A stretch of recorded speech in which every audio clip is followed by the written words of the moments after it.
And good evening, everybody. Welcome to Going nuCLEar, full-blown coverage of the land. I am Ethan Greenberg, along with my co-host, Mike Rasinski. We are a part of the Fanatical Elves Network, a subsidiary of the Fans First Sports Network. Thank you so much for joining us here this evening. Right before the show, the bombs were dropped. The dominoes started falling. Russell Wilson to the Giants. What do you make of that move? So the Giants now have a quarterback room of Russell Wilson, Jameis Winston, and Tommy Cutlets DeVito.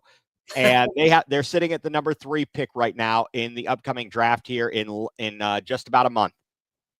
Yeah, well, welcome everyone. Happy to be here, and that is some breaking news, especially when I clicked on the headlines and saw that it was for $21 million. Just for that fact alone, I am glad that the Browns passed on him. But you're right, this dealing has some direct effect with the Browns. The first being the draft. Does this mean that the Browns are going to draft a quarterback at number 2? Is the first question I have. And the second is there even a trade partner for the Browns if they wanted to trade down and try to work the secondary QB market? Because everybody thought maybe it'd be the Giants trading up. It certainly looks like they're not going to be doing that now. Right. The only team I could see that might want to trade up is the Raiders from 6 to 2. But the price is going to be very, very steep to go from 6 to 2. And I'm thinking that's a problem. Taven, thank you for joining us. Our friend from Prospects of the Land, Russell Wilson to the Giants. Enjoy that. Have a good time. They're going to be at the top of the draft next year. Yeah. And that's a really good point too, is like, who cares? It's Russell Wilson to the Giants. I mean, was he going to make that big of a difference for the Browns if we ended up signing him? No, we didn't have, we knew that. I don't know who was delusional enough to think that he would play for the minimum amount to come here. We do not have the money. Okay. We do not have the money to pay a washed up has-been quarterback. Okay. And great. Travis Hunter to the Giants. Wonderful. Look what you did with Saquon Barkley. All right. There it is.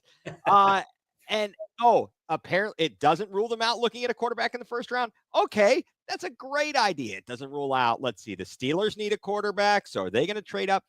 I would think that the Giants might be waiting till next year. But let's talk about what we're here to talk about, which is the Browns and what its impact is. As you said, in the draft, it kind of changes the perspective of whether or not the Browns are possibly going to trade back. If they had a trade partner, I think the price was going to be very high for someone to trade up to 1 or 2. It's very much looking like Cam Ward is going to go to the Titans. And my guess would be the Browns are going with Sanders, and they ain't rolling out Kenny Pickett to start the season. No. So does this mean you sign Flacco and he starts the season, or does this mean you draft Sanders and you just let the rookie start? I would say that it's a possibility you could sign someone like Flacco to have on the roster. It doesn't hurt. But I think you think they told Myles Garrett, hey, here's our plan. Kenny Pickett. You think he signed up for that? Heck no. He's a Super Bowl champion. I don't know what you're talking about. And hey, so is Trent Dilfer while we're at it. This is true. That's true. Hey, all right, what about this? Aaron Rodgers isn't signed yet. Could the Browns steal him from the Steelers? We do not have the money, okay?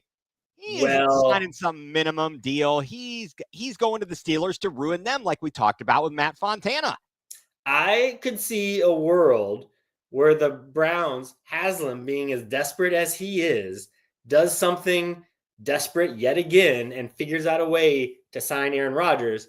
Not saying that Aaron Rodgers would be good for the Browns because I think he's washed up too, but I could see another desperation move happening like this. All right, Mike, now come on, man. He has to learn a lesson once, right? Finally? When has he ever learned a lesson?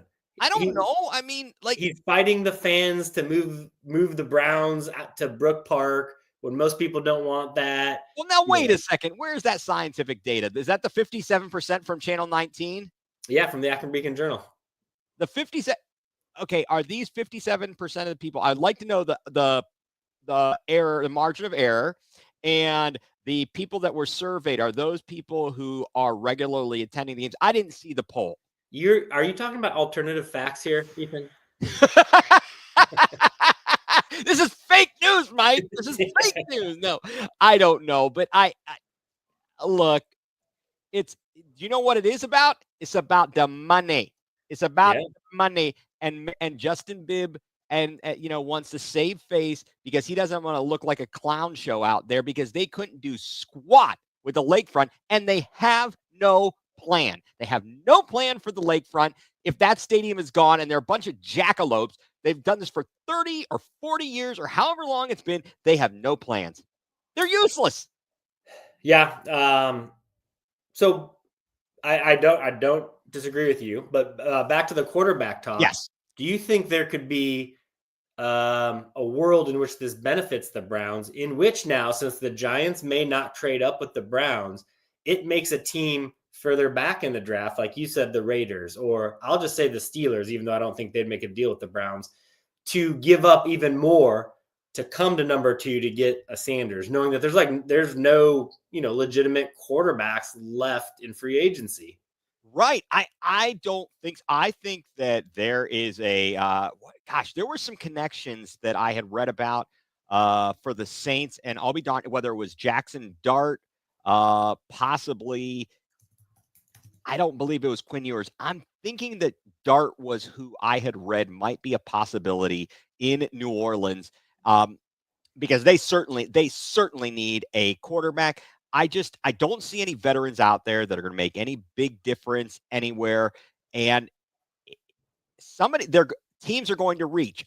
We chuckled last year with your father-in-law about the Broncos taking Bo Nix, but it's about having the right people, the right system for the specific player. And so far, 1 year in, Bo Nix and Sean Payton, what a match. Yeah. Well, okay. Well, what about the Colts at 14? They are in desperate need of a quarterback. Would they now feel desperate enough, because they're not going to re-sign Flacco, to trade up to number 2? And would we trade back to 14? Now, did they not, and correct me if I'm wrong, did they not sign a free agent within the past couple of weeks? My brain is a little bit foggy on that. I wasn't thinking about this. This was such a spur of the moment thing that this all broke down. And I thought for some reason the Colts just signed a free agent. I know that Darnold went to Seattle. Yep. Geno Smith went to Las Vegas. So Vegas also may not be a candidate to move up in the draft. They have Daniel Jones. That's right. They just went all in on Daniel Jones. They got Jones and Richardson. They're going to be, you know what? Here it is. They are playing themselves right into Arch Manning. Well, they'll be fighting with the Giants for him, I guess. And probably. Yeah, I think they will, because that NFC East is very tough. It is a very, very tough division because you already have the Eagles, the defending Super Bowl champions. The Commanders are on their way up with Jaden Daniels. They're going to have a problem in New York, and they are going to be, not necessarily good in Dallas. What are they doing? So, but I ain't getting into that because you know what? We don't care about the NFC least. What we care about is our crappy Browns and the AFC North. Okay, so I'm going to answer this. So I think I want to answer Mike from the UK, Taven. Thank you, everybody who is joining us in. Mike's theory about if you trade and you get an extra pick and then you have more ammo for next year. Okay, let's say the team gets doesn't take a quarterback at the top of the draft. Let's say we take Abdul Carter or Travis Hunter or somebody of that nature, or even an offensive line, and whatever it is, we trade back, flip-flop with somebody. But then we win about 6-7 games, and we would be picking maybe, I don't know, 10th. And the team that we traded with, let's say we do get next year, their first-round pick from the next year, but they're picking way back. They're picking up way higher, or we stay at 2 and don't draft a quarterback. What is it going to take to get to the top of the draft?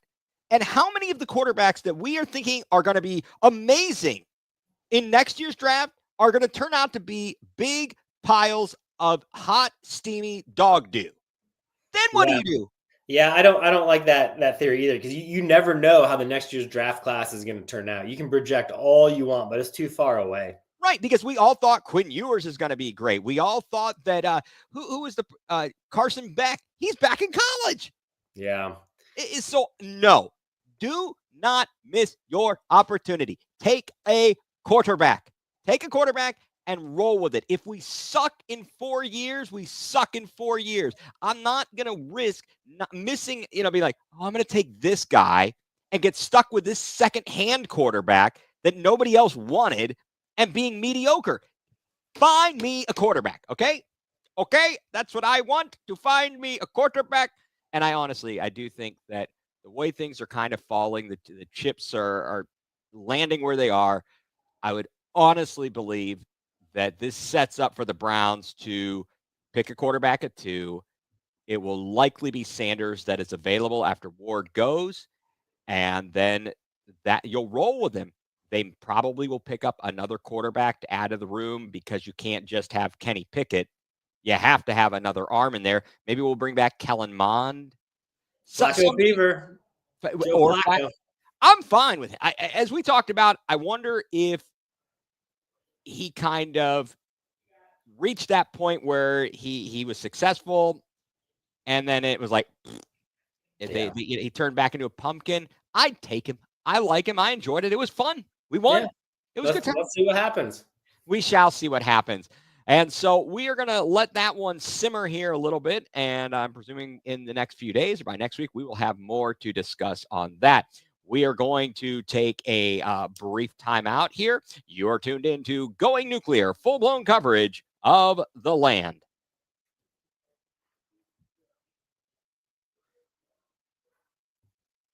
And welcome back, everybody, to Going nuCLEar, full-blown coverage of the land. Ethan Greenberg here, along with Mike Rasinski. Sanders will be Winston 2.0.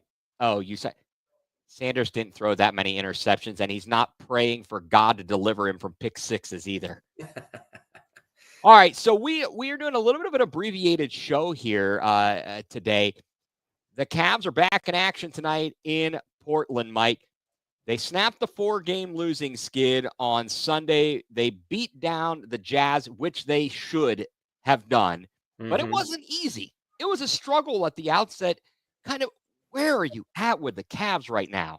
Yeah, I'll tell you what surprised me the most, or what had me the most concerned, is just how bad Donovan Mitchell looked when he came back from his injury. We did a little stat digging, and I'm sure other people have found this too. But since since he's come back, what has it been? 5 games. He is shooting 31% overall and 14% from 3, and he has missed his last 13 3-pointers. So when you watch him, you do the eye test, you look like it's supposedly a groin injury, but he's moving fine, but his shots are not falling. And when he's taking the volume of shots that he's taking and he's not making them, I think, that's the difference a lot in why they've lost those last 4 games. He's going to be sitting tonight for injury management. So we'll see how they play without him, with somebody else taking the shots that he would normally take. And hopefully this will help him get better, because I have to think that that's affecting him somehow, this groin injury. Well, sure. You shoot with your legs. Mm-hmm. You move. It's going to affect your overall position. And it's been worse. I think I heard Brian Windhurst this morning, and he was talking about that it actually, if you look further back than even before this groin issue, the shooting percentage has been way down, both he and Garland. And he even mentioned that essentially there was a period where the Cavs had multiple players shooting 40% or better from beyond the 3-point arc. And basically, to steal and use the terminology in line that everyone's using, it's true. They've regressed to the mean. Yeah. They've simply regressed to the mean. And now I find that the issue, or where I was a little bit perturbed, was the apparent lack of effort on the glass. Yep. Lackadaisical play leading to turnovers like in the Orlando game. Give me the effort, the defense. You can't let DeMar DeRozan tear you apart in Sacramento when they're without Domantas Sabonis. What the heck is that? I get the Clippers. They're pretty good. They're all right, but you got killed on the glass. Mobley and Allen did nothing. Then you go to Sacramento. Or I'm trying to think. I can't even keep track of the losses. I was so upset about it. Phoenix. What were we doing in Phoenix? Sacramento. Unreal. Unreal. But they need to get back on track. I'm a little bit concerned because the magic number is 7. Boston is hot on our tail. This was discussed. You and I were on this. I got to tell you, Mike, we were all over this. We were discussing this, and then boom, I'm listening to our guy, Brian. He's saying the same thing we're looking at. Before last night, our remaining schedule, the Cavs, is a combined 410 and 366. Boston's 335 and 442. Cleveland has a much tougher road ahead to try to close this thing out. And my thought is you need to win a couple games here. Shift the pressure back to Boston to where they feel we are not going to catch them.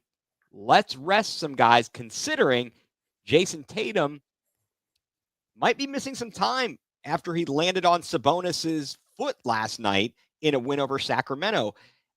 Does that jive to your thought process? Yeah, and speaking first of that possible Tatum injury, I think that is the main difference between the Cavs and the Celtics too right now, where the Cavs, with their depth, I think could absorb an injury, and they've done it already this year. Some of their main guys sitting, and still be competitive. Where Boston, great team, but they rely so much on Tatum that if he goes down, I think that is going to affect him. And I could totally see a world, like you said, where they sit him, get him ready for the playoffs. And I do think it is extremely important that the Cavs get the number 1 seed, at least in the East. So like you said, magic number is 7. They have 6 home games remaining. Boston, like you said, a much easier schedule. They still have to play New York. They still have to play Memphis. They still have to play Orlando, and Phoenix and Miami. So there's still some tough games. I could see them dropping 1 or 2, which means we have to win 5 or 6, and we have those 6 home games remaining. So it's possible. I would like to see what you said happen, where they just kind of give up and say, let's rest and get ready for the playoffs. And then that allows us to I wouldn't say take the foot off the gas, but at least you're assured then of the number 1 seed, and you can do some other things with that. When we were in the LeBron years, the second time around, you didn't worry about home court. I feel like Boston potentially could be sitting in that type of position where they say to themselves, we are a veteran team. We are the defending champions. We do not need home court advantage. The Cavs, I would say, need the energy of Rocket Arena. They need the home fans to help lift them up more so than a team such as Boston. That's why I think it's imperative that the Cavs at least lock up the number 1 seed in the East, because playing 4 out of 7 potentially in a Boston would be very, very challenging. They've locked up either a 1 or the 2 seed. Mm-hmm. So a 7 is the magic number. What combinations of wins and losses? Certainly San Antonio, they've got a decent record, but being without Wembanyama and De'Aaron Fox, they have not their capabilities and their strength has been lessened. Chicago's playing tough. Indiana's has been a tough matchup for us. And so we've got 2 against New York, 2 against Indiana, 2 against San Antonio. I really think you got to take care of the San Antonio games. If you can get this Portland win, that's 3. The Detroit game's going to be tough. It's at Detroit again. It will be. So, bottom line, Cavs need to get this together. And as I think we would agree, and as Mike said, it starts on the defensive end. Yeah. Well, and then let's not overlook the fact that they still could get the number 1 overall seed too. Another 2 games behind Oklahoma right now. But Oklahoma, they've got a fairly tough remaining schedule too. They have to play Sacramento, Memphis, the Lakers twice, Houston, Detroit, and they're at Phoenix as well. So you never know how that could turn out. And I did not realize this until I was looking at their schedule. You know, the only East team to beat them has been the Cavs. Yes, I did just I had heard that recently. That's kind of amazing. Yeah, I totally overlooked that stat until just now. That is pretty amazing, actually. It is, and you're right. They do have a tough road ahead as well. So we shouldn't say give up on that either. I just want to see I think if they play their game and do the little things, starting with effort on the glass. Mm-hmm. You can't be lackadaisical with turnovers. You're going to be all right, because even if the shots aren't falling at a 40% clip from beyond the 3-point arc, you've still got Mobley and Allen. And if they're rebounding and you're taking advantage of those guys inside, you're going to be all right, in my opinion. Maybe it's a hope. I'm not sure. Hope is not a strategy. But they've found different ways to win in the past, and I think they need to do that again too. Like you said, if the 3-point shots aren't falling, go inside to your 2 big men. You know, take the mid-range jumpers that Garland and Ty Jerome are so good at. Play better defense, win that way. And they've done that in the past. They've shown they can do that. Right. Why is this so? Okay, Mike, I saw the excuses I saw for why the Cavs were losing. Complacency, that's a mental problem. Tired. It's still an 82-game season. That hasn't changed. Guys we used to watch, there were no rest days. You didn't have load management. You played. Don't give me this I'm tired crap. Get out of here with that, okay? Just get out of here with that. Oh, it's the West Coast trip. Okay. Mm-hmm. I'm not. These are all excuses. Yes. They might have a little bit of validity, but it's only a teeny tiny bit. Enough. Cut the crap, play, win the games. Get your butt going. Let's go. Yeah. Luckily, I guess I'm glad we're only complaining about a 4-game losing streak, and that is like the longest streak they've had all year too, which does just show how amazing of a season this has been too. It is. It really is. And it's kind of like last year watching the Guardians. Yes. And the few times we started going, oh God, and they kept it going all season long. I can't believe they start the season this week. Yes. I can't wait to get into some Guardians talk next week. Yes, definitely. They get that brutal road trip to start the season again. Last year it was supposed to be a 10-game trip, shortened by 1 because of a game postponed in Minnesota. But they went 7-2 in the first 9 games on the road, and that catapulted them. It just kept the momentum going all season long. And this year we've got a 9-game road trip right out of the gates. It's going to be, it certainly will be challenging. Who do we have? We got Kansas City. Then we go to the Angels, and then and then the Padres. Padres are going to be tough. Mm-hmm. Kansas City will too. Definitely. And I know you'll hear it from your in-laws as well. Yes. Yes, they will. All right. So I know, again, we're a little bit short on time tonight, but look, as Kent State folk, we got to talk some Kent State. Yeah. We got to talk about the Kent State Golden Flashes and NIT madness, baby. I think they are the last Division I men's Ohio team to still be playing basketball. You are correct, sir. Well, no, wait a second. Cleveland State is in the CBI. Oh, okay. I stand corrected. Yes, Cleveland State is still alive in the CBI. They won, I believe, last night. But I know that the NIT isn't what it used to be. If you recall, back in the day, the NIT was actually bigger than the NCAA tournament. And obviously that changed and switched and such. But the fact that Kent State is on the verge, they are in the quarterfinals. That was a huge win out at Stanford. Mm-hmm. I mean, granted, Stanford's not the best, but they're still a power part of, they're part of the ACC now. That's so strange. Formerly the Pac-12, but they're a power conference team. Where Kent State is a mid-major, and they went out there and they won. They didn't let what I can't even remember. I think they're large, they're tall, big is like some French guy. I don't know how tall he is, but we didn't get beat by him. I was impressed. Sullinger, 34, career high. I mean, the final score was a lot closer than the game really was. Yeah. But I mean, what are you finding just watching this team that could have just been happy saying, we lost in the tournament, in the conference tournament. We're not in the NCAA. Oh, well, boo-hoo.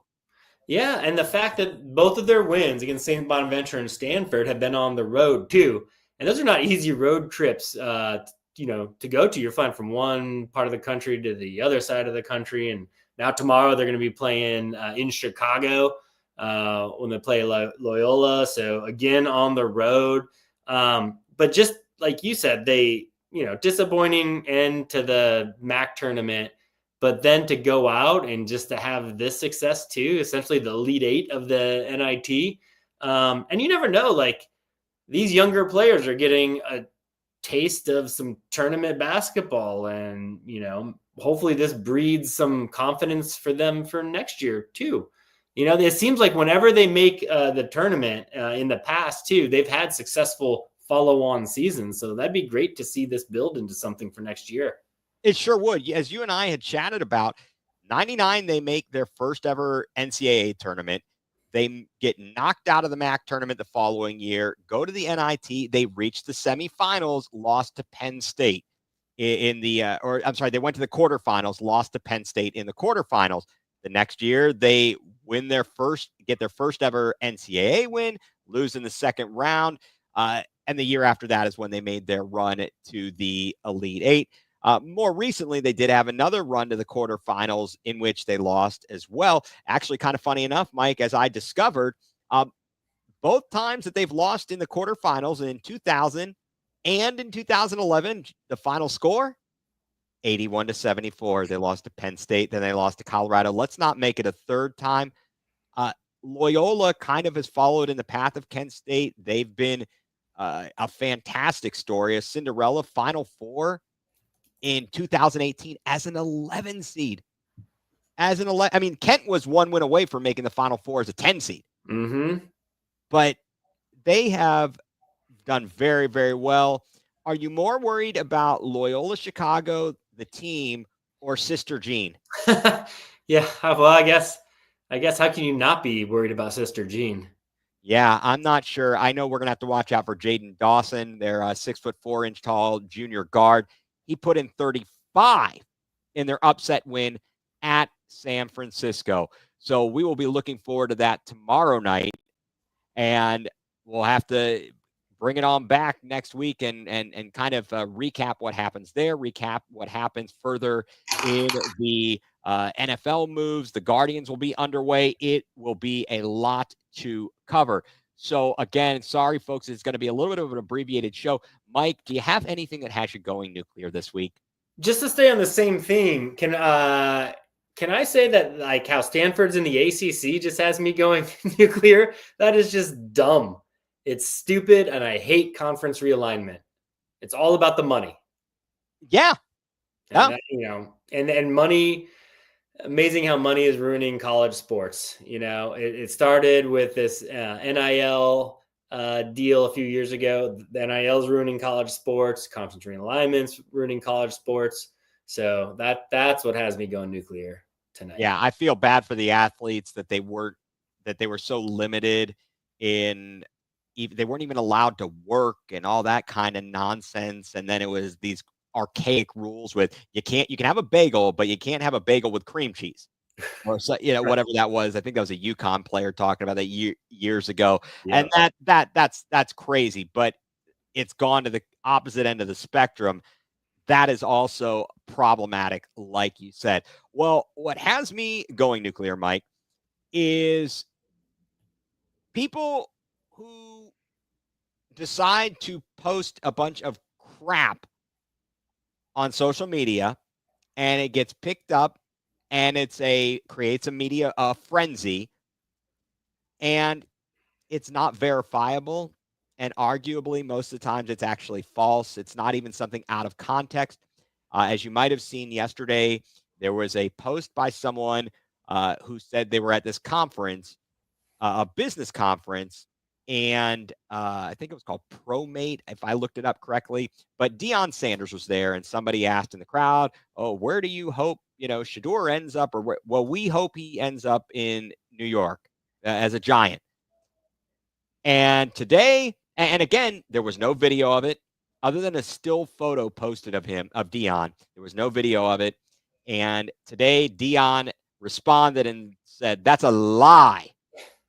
That's a lie." So, what has me going nuclear again is people who love to post a bunch of hot, flaming dog poop and stir up all this crap because you have to wait to be able to try to verify it or refute it. And in the meantime, everybody loses their minds. Everybody absolutely loses their minds. And that kind of stuff has me going nuclear. And yes, Mike, that was, in fact, BS. And Nolan Jones' breakout season, we shall see. And we will talk about that and all of the Guardians news on our next episode. So, once again, folks, appreciate. Oh, yes, Brown's Twitter is a dumpster fire. And you know what else is a dumpster fire? The quarterback room in Pittsburgh and the New York Giants. Thank you. and the Cleveland Browns. Okay, yeah. No, Mike, you got me there. I'm not going to lie. I know that we are, in fact, a dumpster fire here. But yes, once again, folks, thank you so much for tuning in. Appreciate you all commenting and being here along with us. Going nuclear, full-blown coverage of the land. We are a part of the Fanatical Elves Network, a subsidiary of Fans First Sports Network. You can find us here on YouTube. You can follow us on Twitter and other social media, and you can listen to us on any of your favorite podcasting platforms. I just learned you could go to the Odyssey podcast platform. Look under Cleveland Browns. You'll find the Fanatical Elves Network. You'll see all the great programming there. You can go to the Fans First website. You can go to Spotify. You can go to your Apple Music and find us on your podcast there. But again, thank you so much for everybody who has joined in tonight. And yes, we will have to wonder about the 2026 quarterback room, but we will have to get to that next time. So, Mike, thank you very much, as always. Thank you.